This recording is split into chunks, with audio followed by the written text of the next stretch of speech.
Sarah Martinez never imagined that saving lives would require taking them. For 18 months, she had driven her ambulance through the dusty roads of Afghanistan, her hands steady on the wheel as mortars exploded in the distance. She was just a medic, just a driver, just someone who brought wounded soldiers back from the edge of death. Her weapon stayed locked in its case, untouched except for mandatory cleaning. But on that scorching August morning, when insurgents surrounded her convoy and her fellow soldiers lay bleeding in the sand, Sarah would discover that sometimes the line between saving lives and taking them disappears completely. In the space of 30 minutes, a quiet ambulance driver would transform into something she never knew she could become. A warrior who would fight not just for survival, but for the lives of every person counting on her to get them home. This is the story of how an ordinary woman found extraordinary courage when everything she believed about herself was put to the ultimate test.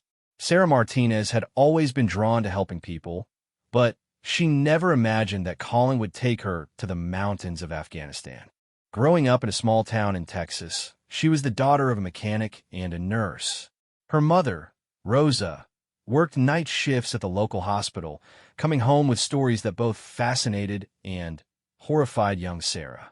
Her father, Miguel, could fix anything with an engine, and he taught Sarah that machines, like people, just needed the right care to keep running. When Sarah turned 18, college seemed like an impossible dream. Her family had love and abundance, but money was always tight. The Army recruiter who visited her high school painted a picture of adventure, education, and purpose that spoke directly to her heart. Medical Corps, he said, pointing to her grades in biology and chemistry. You could save lives and serve your country at the same time. Basic training at Fort Leonard Wood was nothing like the movies. Sarah learned quickly that the drill sergeants didn't care about her good intentions or her gentle nature. They broke her down systematically, building her back up into someone who could function under pressure, follow orders without question, and push through exhaustion that felt like death itself. She learned to shoot, though she never felt comfortable with a rifle in her hands. Her real talent emerged during medical training, where her steady hands and calm demeanor under pressure made her a natural. Advanced individual training at Fort Sam Houston in San Antonio felt like coming home. The medical procedures, the anatomy, the endless drills on treating battlefield injuries, all of it clicked for Sarah in a way that surprised even her instructors. She absorbed everything like a sponge, from treating gunshot wounds to performing emergency surgery in field conditions. Her specialty would be as a 68W, a combat medic who could serve as both emergency medical technician and ambulance driver. The first time Sarah saw real combat injuries was during a training exercise that went wrong. A live grenade malfunctioned during a demonstration, sending shrapnel into 3 soldiers. While other trainees stood frozen, Sarah dropped to her knees beside the most seriously wounded man, her hands working automatically to stop the bleeding from his femoral artery. The training kicked in, overriding her shock and fear. Later, the instructor told her she had probably saved the soldier's life, but Sarah felt no pride, only the heavy responsibility of holding someone else's existence in her hands. Her deployment orders came 6 months later. Afghanistan, Fobchank, Logar-Province. Sarah had studied maps and news reports, but nothing prepared her for the reality of stepping off the transport plane into air that felt like breathing inside an oven. The landscape was brutal and beautiful, stark mountains rising from desert floor, ancient and unforgiving. The forward operating base was a maze of concrete barriers, prefab buildings, and dust that got into everything. Sarah's home for the next 12 months would be a modified armored vehicle that served as both ambulance and her personal fortress. The MRAP, mine-resistant ambush-protected vehicle, was painted white with red crosses, though everyone knew that in this war, medical symbols meant little to some enemies. The interior smelled of antiseptic, metal, and fierce sweat that no amount of cleaning could eliminate. This vehicle would carry wounded and dying soldiers from the battlefield to the base hospital, and Sarah would be responsible for keeping them alive during those crucial minutes of transport. Her first call came 3 days after arrival. An IED had detonated under a patrol vehicle 15 kilometers from base. 2 soldiers were badly wounded, one critically. Sarah's hands shook as she started the engine, but her training partner, Sergeant James Rivera, a veteran of 2 previous deployments, talked her through the drive.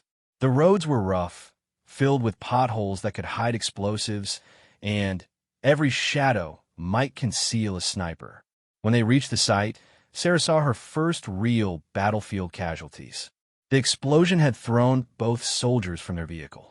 One had a compound fracture of his leg, bone protruding through torn flesh. The other had taken shrapnel to his chest and abdomen, blood soaking through his body armor. Sarah's stomach lurched, but her hands moved with practiced efficiency, starting 4 lines, applying pressure bandages, and preparing both men for transport. The drive back to base was the longest 15 minutes of Sarah's life.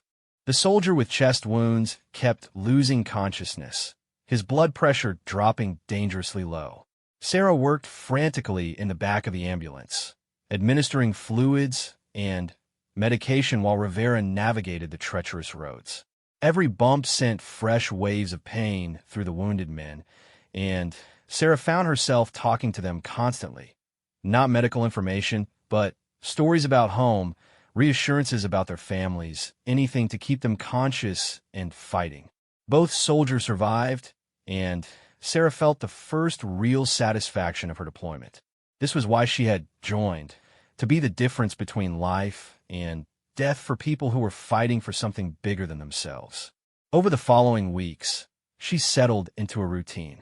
Most days were quiet, filled with vehicle maintenance, medical supply inventory, and training exercises. But when the radio crackled with a medevac request, Sarah transformed into someone she barely recognized, focused, fearless, and absolutely committed to her mission.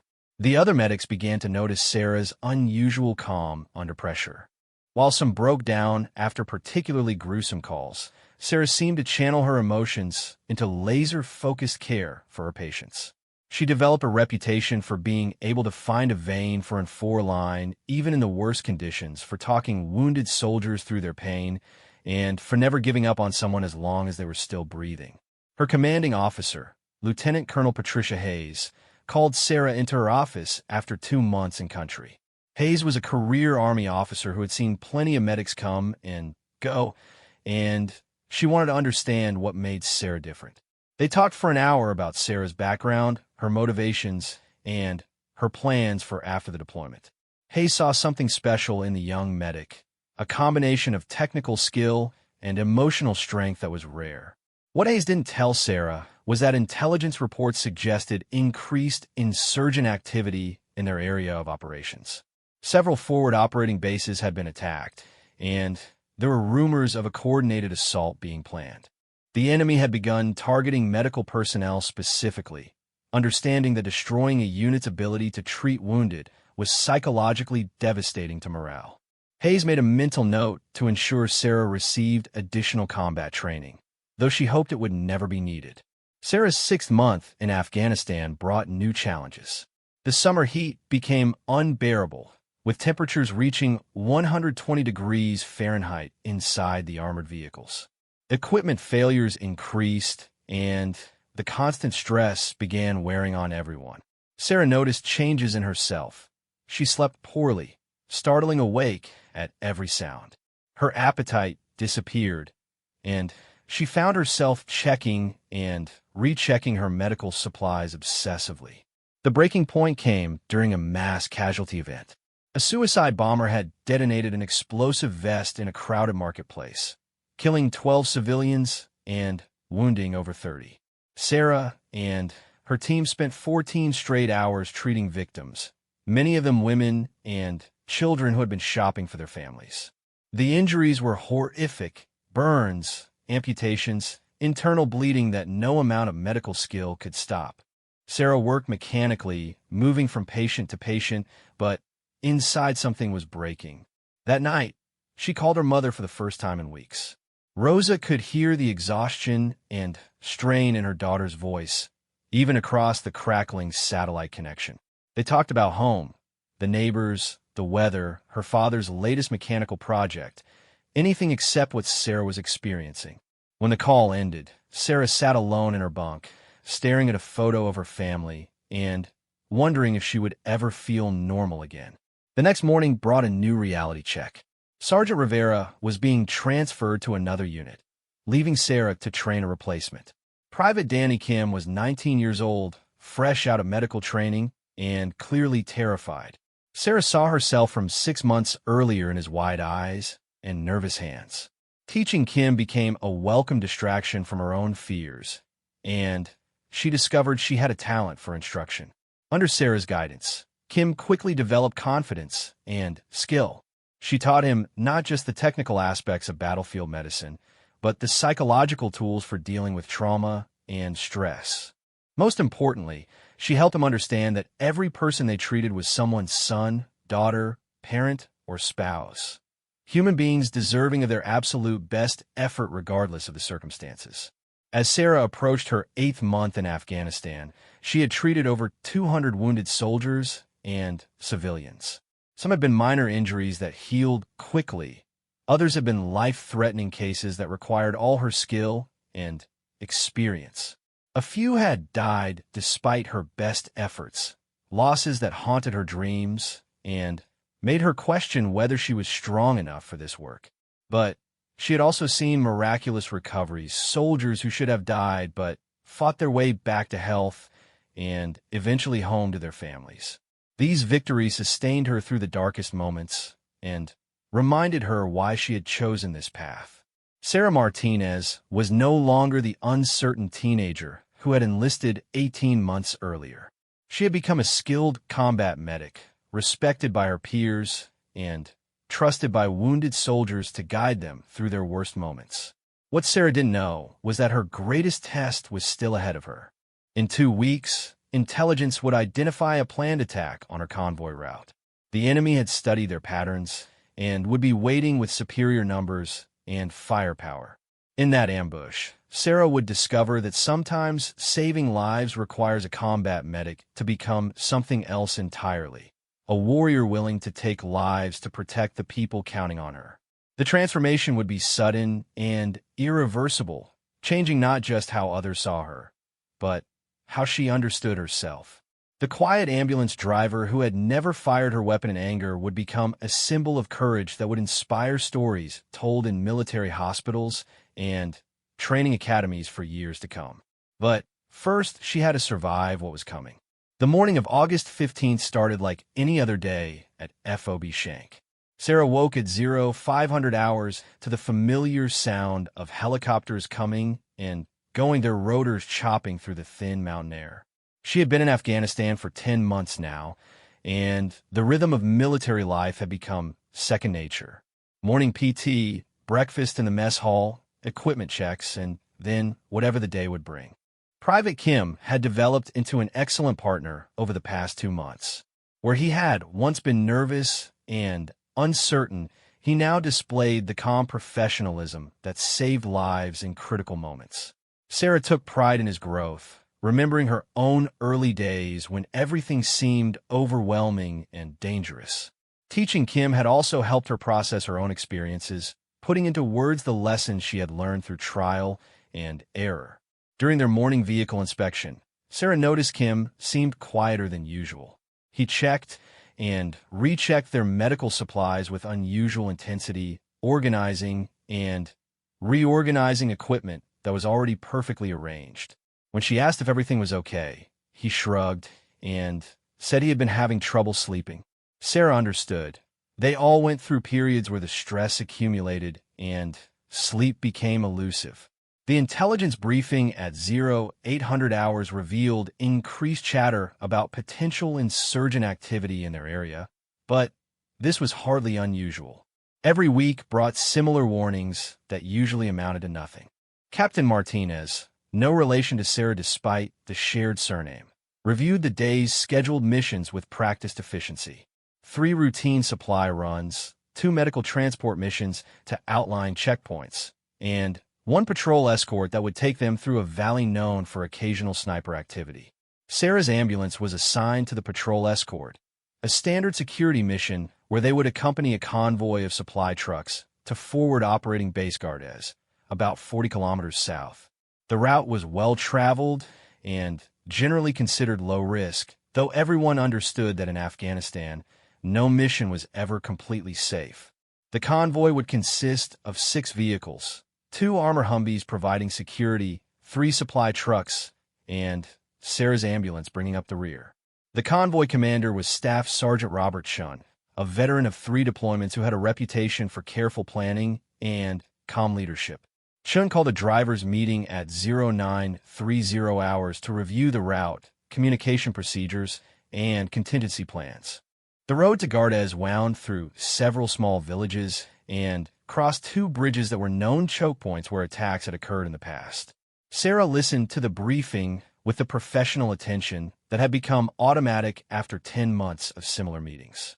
The route was familiar. She had driven it 8 times previously without incident. The weather forecast called for clear skies and temperatures reaching 115 degrees Fahrenheit, typical for August in Logar Province.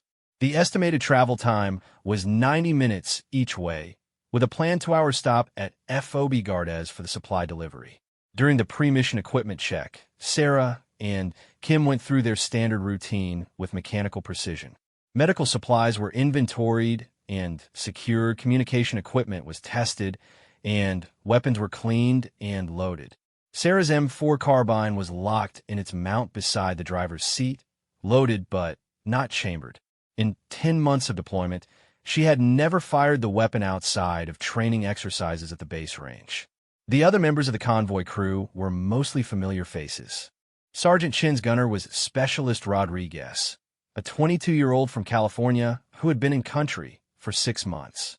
The supply truck drivers were a mix of soldiers and civilian contractors, experienced men who had driven these roads countless times. Everyone understood their role and took the mission seriously, but there was no sense of unusual danger or concern.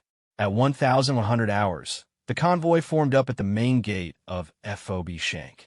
Sarah performed a final radio check, confirming clear communication with all vehicles and the base operations center. The morning air was already hot and getting hotter, with heat waves shimmering off the concrete and metal surfaces.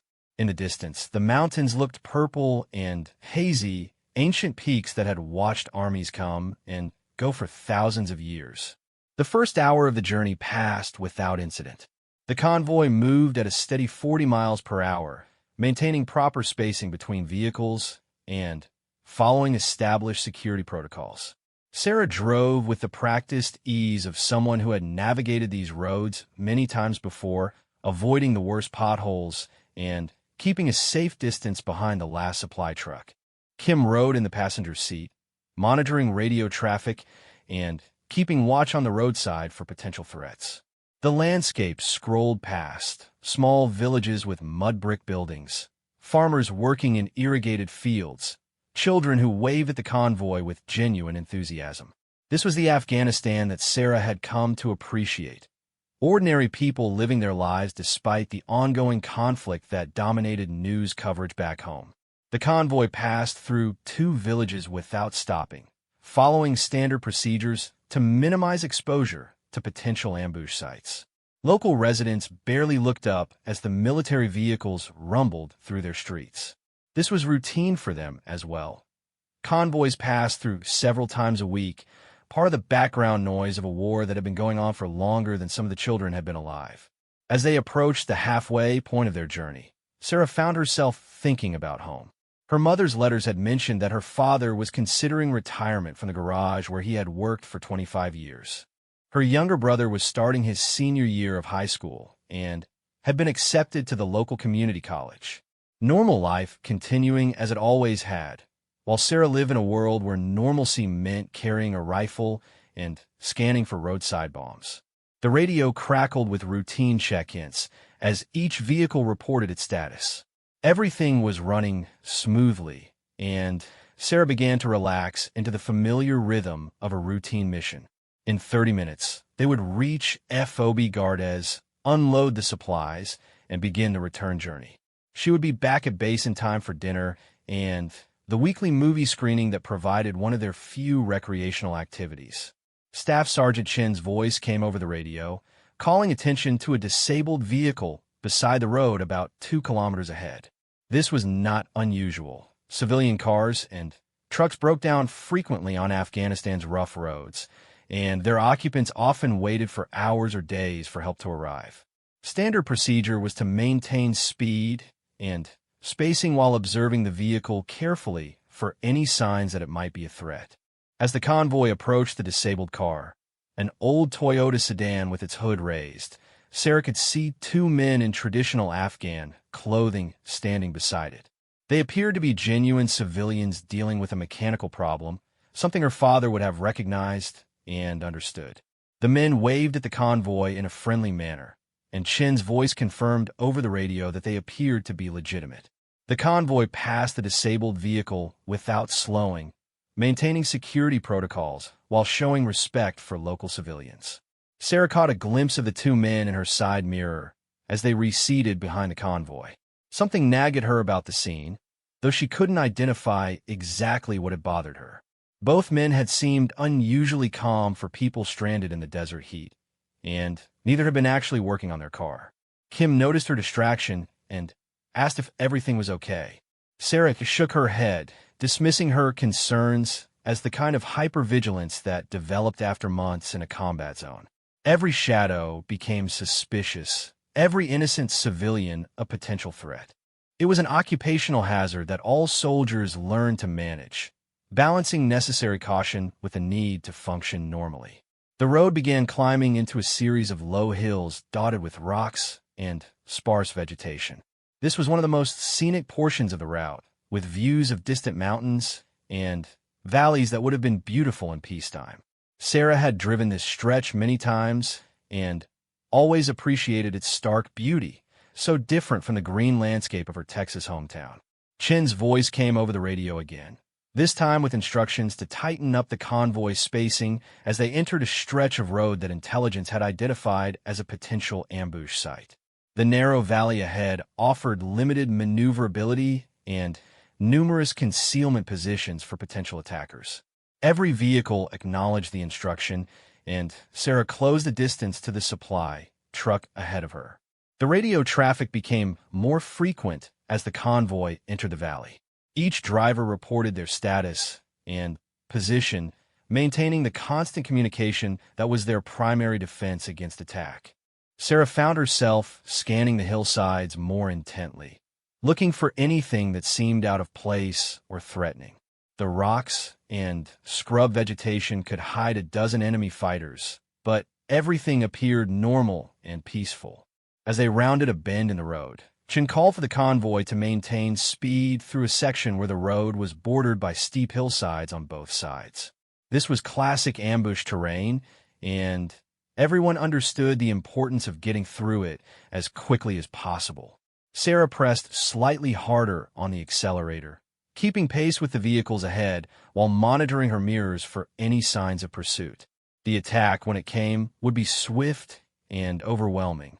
Intelligence reports would later reveal that 12 insurgent fighters had been positioned along a half-mile stretch of road, armed with rocket-propelled grenades, automatic weapons, and improvised explosive devices.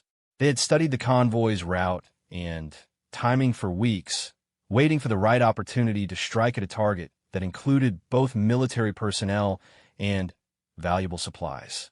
But in these final minutes before the ambush began, Sarah Martinez was still just an ambulance driver thinking about home and looking forward to the end of another routine mission. She had no way of knowing that in 10 minutes, everything would change forever, that the quiet medic who had never fired her weapon in combat would be transformed into something entirely different by the demands of survival and the responsibility to protect the lives of her fellow soldiers. The transformation would begin with the sound of the first explosion. The first explosion came without warning, a thunderclap that shattered the afternoon calm and sent shockwaves through the valley. Sarah felt the blast wave hit her ambulance like a giant invisible hand, rocking the heavy vehicle on its springs and spider-webbing the windshield with cracks. The sound was beyond loud. It was a physical force that seemed to compress the air itself, and left her ears ringing with a high-pitched whine. Ahead of her, the lead Humvee disappeared in a cloud of black smoke and flying debris. The improvised explosive device had been buried directly in the roadway, positioned with deadly precision to catch the convoy at its most vulnerable point. Through her damaged windshield, Sarah could see the armored vehicle had been thrown sideways off the road, its front end completely destroyed, and smoke pouring from the engine compartment. Training took over before conscious thought could intervene. Sarah's hands moved automatically to her radio, keying the microphone to report the attack to base operations while her eyes scanned for immediate threats. The valley walls that had seemed peaceful moments before now bristled with muzzle flashes as insurgent fighters opened fire from concealed positions. Bullets began striking the vehicles with metallic pings and cracks, some finding gaps in the armor and ricocheting wildly inside the convoy formation. Staff Sergeant Chin's voice crackled over the radio, strained but controlled. Contact! Contact! IED strike on lead vehicle. Taking effective fire from both sides of the valley. Request immediate air support and medevac. His professionalism under pressure was exactly what the convoy needed, but Sarah could hear the stress underlying his calm words. They were trapped in a carefully planned ambush with limited options for escape or maneuver. The second supply truck veered sharply to avoid the burning Humvee, its driver fighting to maintain control as bullets shattered the passenger side windows. Sarah watched in horror as the vehicle tilted dangerously on two wheels before crashing back down and skidding to a stop against a large boulder. The driver's door opened, and she could see him trying to exit, but enemy fire forced him back inside. Private Kim was already reaching for his rifle, chambering around with hands that shook slightly despite his training. "What do we do?" he asked, his voice tight with controlled fear. Sarah realized that everyone in the convoy was looking to her for medical support, but the tactical situation made it impossible to reach the wounded soldiers in the lead Humvee. Any attempt to leave their vehicle would mean certain death under the concentrated enemy fire. "We stay put until the shooting stops," Sarah replied, though every instinct screamed at her to help the injured. She could see movement inside the destroyed Humvee, which meant at least some of the crew had survived the blast. But the vehicle was completely surrounded by enemy fire, and approaching it would be suicide. The helplessness was almost unbearable. She was a medic whose primary mission was saving lives, but the tactical situation made that impossible. The convoy's surviving security element began returning fire, their weapons chattering in short, controlled bursts aimed at the muzzle flashes on the hillsides. Specialist Rodriguez had managed to reach his mounted machine gun and was laying down suppressive fire against the enemy positions on the left side of the valley. His accurate shooting forced several insurgents to duck for cover, providing a brief respite from the most intense fire. Sarah's radio came alive with traffic from FOB Shank. Air support was 20 minutes out, Apache helicopters that could devastate the enemy positions with their cannon and missiles. But 20 minutes might as well be 20 hours when soldiers were bleeding and dying. The medevac helicopter wouldn't be able to land until the area was secured, which meant Sarah and Kim were the only medical help available for whatever casualties the convoy had sustained. A rocket-propelled grenade streaked across the road, missing the second supply truck by inches and exploding against the valley wall in a shower of rock fragments. The near miss reminded everyone just how precarious their situation had become. The enemy had superior numbers, prepared positions, and the advantage of surprise. Only their superior training and equipment were keeping the convoy from being completely overrun. Through her damaged windshield, Sarah could see Sergeant Chun moving between vehicles, directing the defense and coordinating their response. His calm leadership under fire was inspiring the other soldiers to maintain discipline and fight effectively despite being outnumbered and surrounded. But she also noticed he was favoring his left arm, suggesting he had been wounded in the initial blast or subsequent fighting. The enemy fire began to intensify, suggesting the insurgents were preparing for a final assault to finish off the convoy. Sarah could hear voices shouting in Pashto from the hillsides, coordinating their attack. The situation was deteriorating rapidly, and she realized they might not survive long enough for air support to arrive. Something had to change, and it had to happen soon. That was when Sarah noticed the dead space behind a large rock formation on the right side of the valley. The enemy had positioned most of their fighters to enfilade the road, but the rock formation created a blind spot where someone could potentially move without being seen. It was a desperate plan, but it might provide an opportunity to flank the insurgent positions and relieve some of the pressure on the convoy. "Kim, can you see that rock formation at 2 o'clock?" she asked, pointing to the geological feature that might offer concealment. He followed her gaze and nodded, understanding immediately what she was thinking. It was a dangerous plan that would require leaving the relative safety of their armored vehicle, but it might be their only chance to turn the tide of the battle. Before Kim could respond, another explosion rocked the valley. This time it was the fuel tank of the lead supply truck, which had taken a direct hit from a rocket-propelled grenade. The vehicle erupted in a massive fireball that sent black smoke billowing into the sky. Sarah watched in horror as the driver stumbled away from the burning wreckage, his uniform smoking and his face blackened by the explosion. The wounded driver made it only a few steps before collapsing in the middle of the road, directly in the line of fire from multiple enemy positions. He was alive, but clearly badly injured, and would die quickly without medical attention. But reaching him would require crossing 30 yards of open ground under intense enemy fire, a mission that was tantamount to suicide. Sarah stared at the fallen soldier, her mind racing through options and scenarios. Every possible approach to the wounded man was covered by enemy fire. The tactical situation made rescue impossible using conventional methods. But as she watched the soldiers' weak attempts to crawl to safety, she realized that conventional methods weren't going to save anyone today. The idea that formed in her mind was so far outside her training and experience that she almost dismissed it immediately. But as she watched more soldiers getting wounded and the enemy fire intensifying, she understood that desperate times required desperate measures. Someone had to break the tactical stalemate, and the only person in position to do it was her. "Kim, I need you to take over as driver," she said, her voice surprisingly steady despite the chaos around them. "When I give you the signal, drive straight for that wounded soldier. Don't stop, don't slow down, and don't worry about me. Your job is to get him to safety." Kim stared at her in confusion, not understanding what she was planning to do. Sarah reached for her rifle, chambering a round with hands that no longer trembled. For 10 months, this weapon had been just another piece of equipment that regulations required her to carry. She had cleaned it religiously, qualified with it at the firing range, but never imagined she would need to use it in combat. Now, looking at the wounded soldiers who needed her help, she understood that sometimes a medic's mission required more than medical knowledge. The transformation began the moment her fingers closed around the rifle's grip.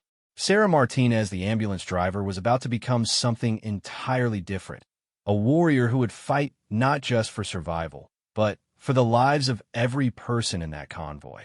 The quiet medic who had joined the army to save lives was about to discover that sometimes saving lives required taking them.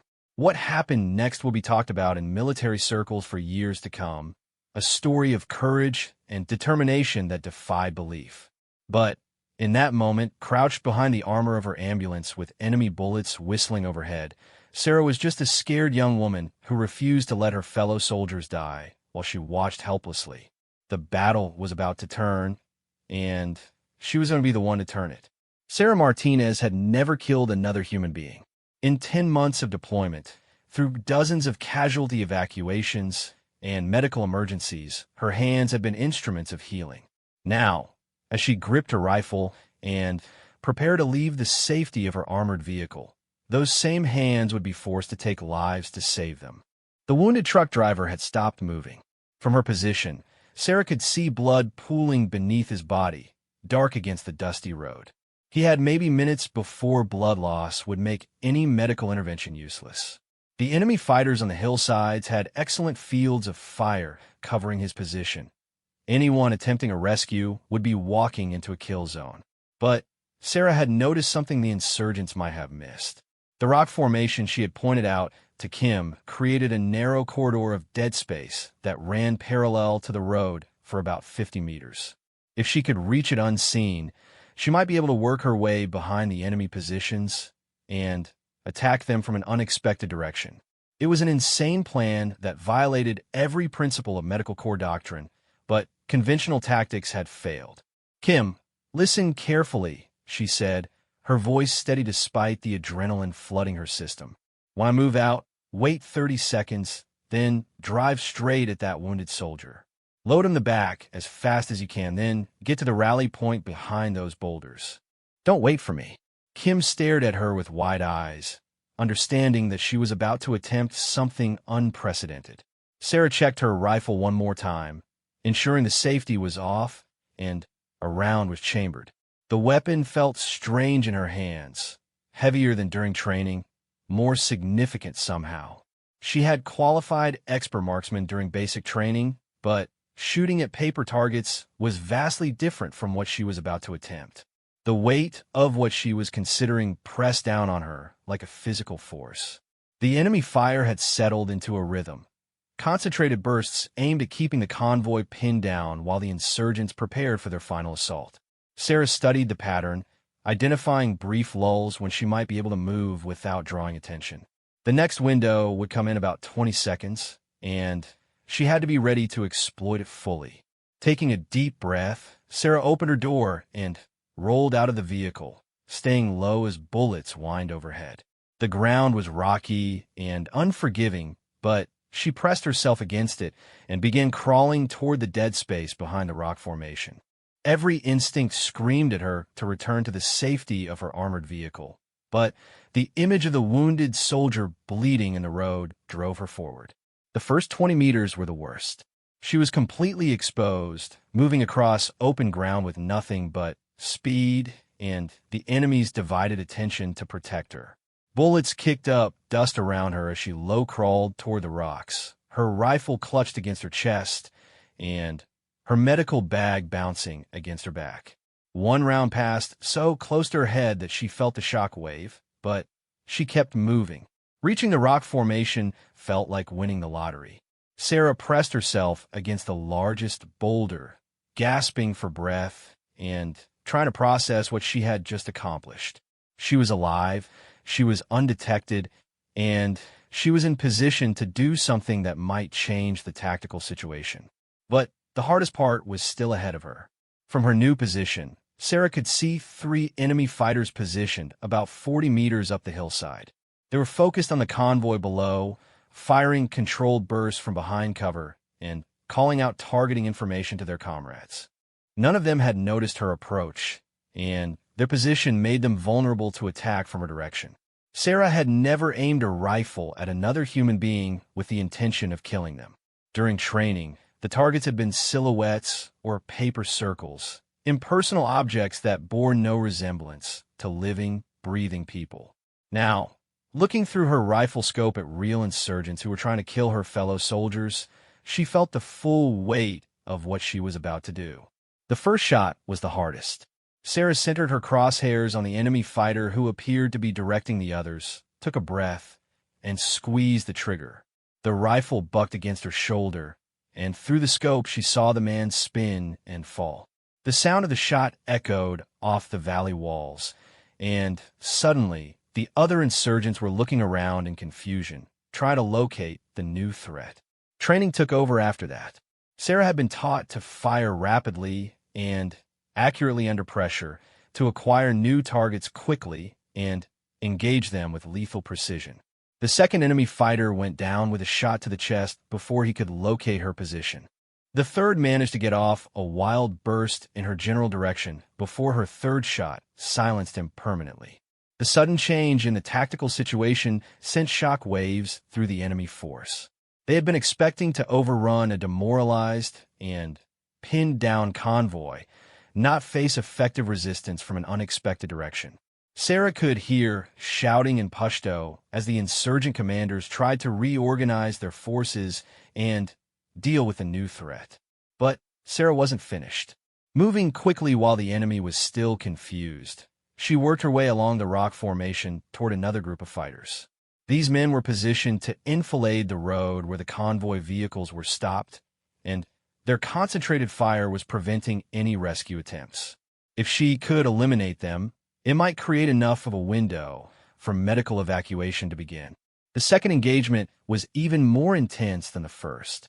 The insurgents had identified her general position and were actively hunting for her, but the rocky terrain provided excellent concealment for someone who knew how to use it. Sarah moved from boulder to boulder, using every piece of cover to mask her approach while keeping her rifle ready for immediate engagement. When she reached a position overlooking the second group of enemy fighters, Sarah realized she was looking at 5 men armed with automatic weapons and rocket-propelled grenades. Taking them on single-handedly was beyond foolish. It was virtually suicidal. But as she watched them preparing to fire RPGs at the remaining convoy vehicles, she understood that doing nothing would guarantee the death of everyone she was sworn to protect. The engagement lasted less than 30 seconds, but felt like hours. Sarah's first shot eliminated the RPG gunner before he could fire at the convoy. Her second and third shots scattered the group and forced them to take cover. But now they knew exactly where she was, and return fire began chipping fragments off the rocks around her position. This was the moment when Sarah's medical training became paradoxically useful in combat. Her knowledge of human anatomy, developed to save lives, now guided her aim to end them as efficiently as possible. She knew exactly where to place her shots for maximum effect, understanding how the human body would react to different types of trauma. The firefight continued with desperate intensity as Sarah engaged multiple targets while under heavy return fire. Bullets were striking all around her position, sending up clouds of rock dust and metal fragments. But her marksmanship training and calm under pressure were keeping her alive and effective. One by one, the enemy fighters fell to her accurate shooting. When the shooting stopped, 5 insurgents lay dead on the hillside, and the tactical situation had been completely reversed. The remaining enemy fighters were now the ones who were confused and demoralized, unsure how many coalition forces had flanked their positions. Sarah could hear them calling to each other, their voices carrying notes of panic that hadn't been there before. But the battle wasn't over. Sarah estimated there were still 6 or 7 enemy fighters in the valley, and they would be looking for revenge after losing so many of their comrades. She had maybe 5 minutes before they reorganized and began hunting for her in earnest. It was time to return to her primary mission, medical care for the wounded soldiers who needed her help. The journey back to the convoy was even more dangerous than her initial approach. The insurgents were now actively searching for her, and several times she had to remain motionless as enemy fighters passed within meters of her position. But her medical training had given her patience and precision, qualities that serve her well in this deadly game of hide and seek. When Sarah finally reached the convoy position, she found Kim and several other soldiers providing security while Sergeant Chun coordinated the defense. The wounded truck driver had been pulled to safety behind one of the remaining vehicles, but his condition was critical. He had lost a dangerous amount of blood and was going into shock. Without immediate medical intervention, he would die. Sarah dropped her rifle and opened her medical bag, her hands automatically reaching for the supplies she needed to treat severe trauma. The transition from killer to healer felt seamless and natural, as if different aspects of her personality were simply tools to be used as the situation required. Right now, the situation required her to be a medic.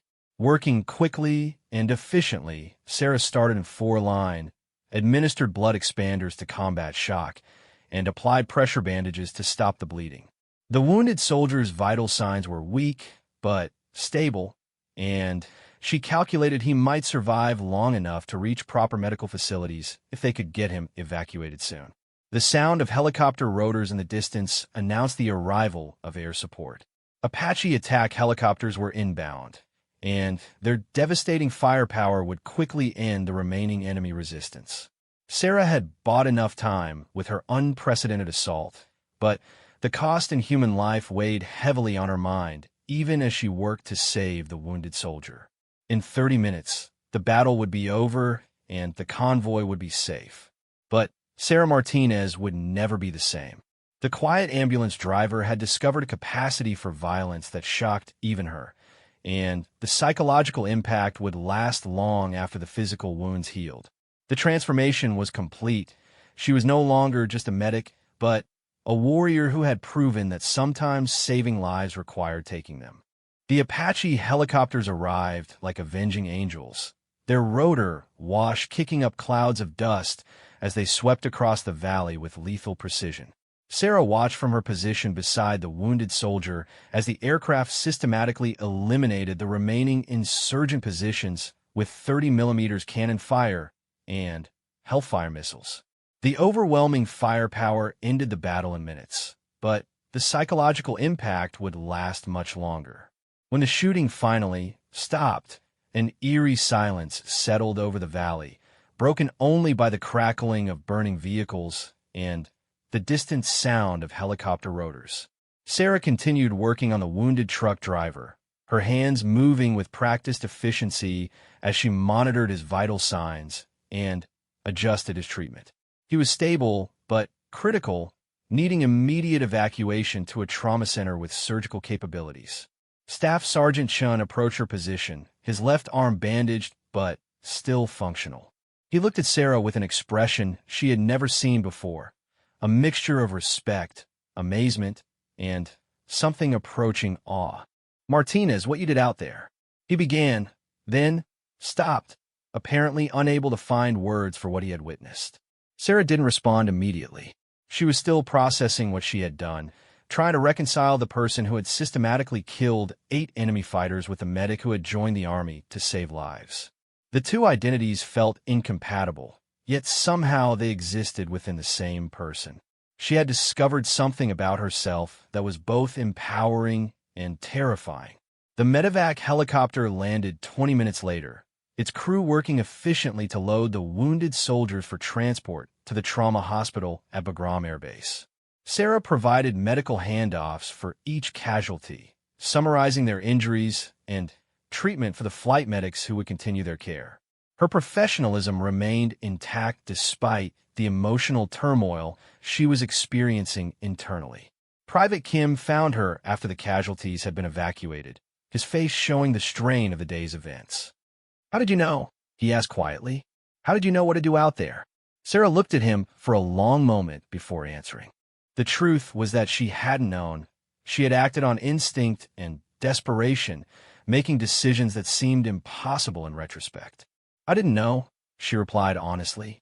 "I just knew that people were dying, and I was the only one in position to do something about it. So I did what had to be done." It was an inadequate explanation for what had been an extraordinary transformation, but it was the only answer she had. Sometimes circumstances created heroes from the most unlikely people. The convoy limped back to FOB Shank with 2 vehicles destroyed and several others badly damaged. The intelligence debrief took 4 hours as Sarah recounted every detail of the engagement for officers who seemed unable to believe what they were hearing. A single combat medic had flanked and eliminated the majority of an insurgent force that had been systematically destroying their convoy. Colonel Hayes called Sarah into her office 2 days later. The commanding officer had read every report from the engagement and spoken with multiple witnesses, but she wanted to hear Sarah's version of events directly. They talked for over an hour about the tactical situation, the decisions Sarah had made, and the psychological impact of killing in combat for the first time. "You understand that what you did was completely outside normal medical corps doctrine?" Hayes asked, though her tone suggested admiration rather than criticism. Sarah nodded, knowing that her actions had violated numerous regulations and procedures. Combat medics were trained to provide medical care, not to conduct solo assault operations against superior enemy forces. But Hayes also understood that extraordinary circumstances sometimes required extraordinary measures. Sarah's actions had saved the lives of everyone in that convoy, and her combination of medical skills and combat effectiveness was unprecedented in the colonel's experience. She was recommending Sarah for the Silver Star, the third highest decoration for valor in combat. The psychological counseling sessions began the following week. Sarah met with Captain Jennifer Walsh, a psychologist who specialized in combat trauma and post-traumatic stress. Walsh had worked with hundreds of soldiers who had experienced combat, but Sarah's case was unique. She was dealing with both the trauma of being under fire and the psychological impact of killing multiple people in a single engagement. The sessions were difficult and painful. Sarah found herself reliving the battle repeatedly, analyzing every decision and questioning whether she could have found alternatives to lethal force. The rational part of her mind understood that she had acted appropriately under the circumstances, but the emotional cost was enormous. She had nightmares about the faces of the men she had killed, dreams where they spoke to her in languages she didn't understand. Kim visited her frequently during the recovery period, bringing news from the unit and updates on the wounded soldiers they had treated. All of the casualties from the convoy attack had survived, including the truck driver, whose life Sarah had saved with her immediate medical intervention. Knowing that her actions had preserved multiple lives helped balance the psychological weight of the lives she had taken. The Silver Star ceremony took place 6 weeks later, with Sarah's parents flying to Germany to attend the presentation. Colonel Hayes read the citation aloud, describing Sarah's actions in clinical military language that somehow failed to capture the emotional reality of what had happened. Sarah stood at attention while the medal was pinned to her uniform, but her thoughts were far away. Her parents were proud, but confused by their daughter's transformation. The quiet young woman who had left Texas 18 months earlier had been replaced by someone harder, more serious, marked by experiences they could never fully understand. Sarah tried to explain what had happened to her, but the gap between military and civilian experience made communication difficult. The remainder of Sarah's deployment passed without major incident.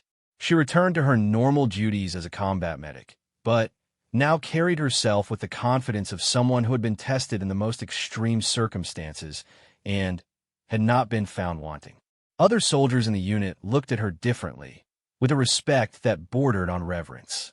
She was offered the opportunity to transfer to special operations as a medic, recognition that her unique combination of medical skills and combat effectiveness made her valuable for high-risk missions. Sarah considered the offer seriously, but ultimately declined, feeling that her calling remained with conventional forces where she could help ordinary soldiers facing extraordinary situations. The journey home began in November, as Sarah's unit prepared to rotate back to the United States after a full year in Afghanistan. She had mixed feelings about leaving: relief at surviving the deployment, sadness at leaving comrades who had become like family, and uncertainty about how she would readjust to civilian life after everything she had experienced. The homecoming ceremony at Fort Hood was everything Sarah had imagined during her darkest moments overseas. Her family was there, along with hundreds of other relatives welcoming their soldiers home. But Sarah found it difficult to celebrate, knowing that some soldiers from other units would never make this journey. The arbitrary nature of survival in combat weighed heavily on her mind. Reintegration into American society proved more challenging than Sarah had anticipated. The pace of civilian life seemed impossibly slow after the constant alertness required in a combat zone. Simple activities like shopping at the grocery store became exercises in crowd control and threat assessment. She found herself scanning for exits and potential ambush positions in places that were completely safe. The nightmares continued for months after her return, though they gradually became less frequent and intense. Sarah learned coping strategies from her counseling sessions and from other veterans who had dealt with similar issues. The key was understanding that her reactions were normal responses to abnormal situations, not signs of weakness or failure. 3 years later, Sarah received word that she was being inducted into the Army Medical Corps Hall of Fame, recognition for her unprecedented actions during the convoy ambush. The ceremony would take place at Fort Sam Houston, where she had first learned to be a medic. She agreed to attend, though she remained uncomfortable with the attention her actions had generated. At the ceremony, Sarah was surprised to meet several of the soldiers whose lives she had saved during that desperate afternoon in Afghanistan. They had all recovered from their wounds and returned to their families, living normal lives made possible by her courage under fire. Seeing them healthy and whole helped Sarah finally make peace with the violence she had used to protect them. Sarah left active duty after completing her enlistment, but remained in the Army Reserve while pursuing a degree in emergency medicine. Her experiences in Afghanistan had convinced her that her calling was helping people during their worst moments, whether on a battlefield or in a civilian emergency room. The skills were transferable, though the stakes were usually lower. She never regretted the decisions she made during those 30 minutes that changed everything. Sarah had discovered that sometimes good people must do terrible things to protect others, and that true courage meant accepting the psychological cost of those decisions.